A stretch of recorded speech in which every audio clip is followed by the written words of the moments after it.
Hey, hi, Sally Franz here with another edition of Scrambled Legs, a snarky tale of hospital hooey. I call this little edition A Day to Die For. I'd sort of had a problem with using the bedpan since I was paralyzed. It was a little hard to get on it and sit on it and do anything. So finally I said to the nurse, "It's not working for me." And because she was young enough to actually be scared just a smidgen by my voice, she returned with a stainless steel machine on a wobbly cart. She then coated my abdomen with a substance that can only be described as cold snot. She passed a metal doohickey up and down my abdomen and looked at her monitor. She adjusted a few knobs and repeated the process. Okay, that's never a good sign. Then without even thinking, she blurted out, "Oh, you get the idea. You have 2,500 cc's in your bladder. Why didn't you let anyone know about this? You could have had kidney failure and died." Nice.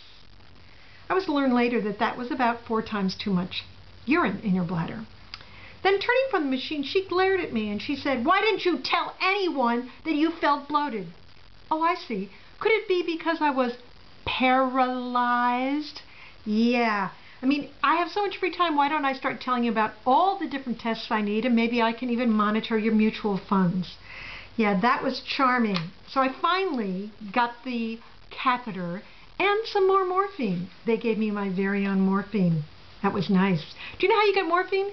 You tell them on a scale of 1 to 10 if you're still feeling pain enough to need morphine. This is while you're, as they say in AA, using. So you're asking an addict how much more morphine they want. This brings me to the second episode of A Day to Die For. I was in one of my stupefied drug twilight states when a nurse arrived with a syringe. She grabbed my IV tube, thrust the needle, and jammed the plunger down as if she was taking a bad guy out in Nintendo.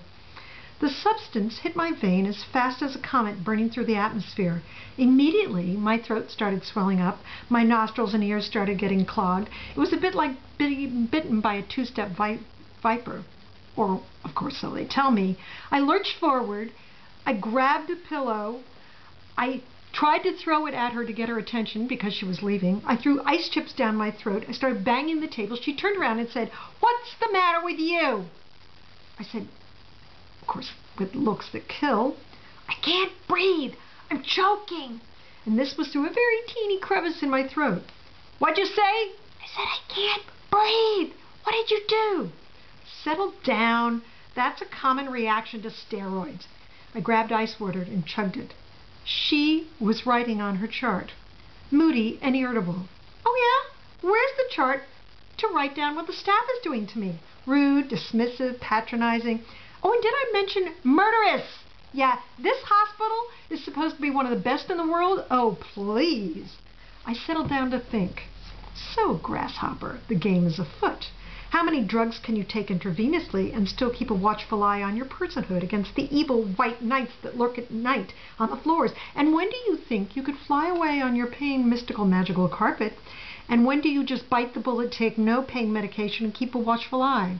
I decided to stay awake the first 15 minutes of any shift.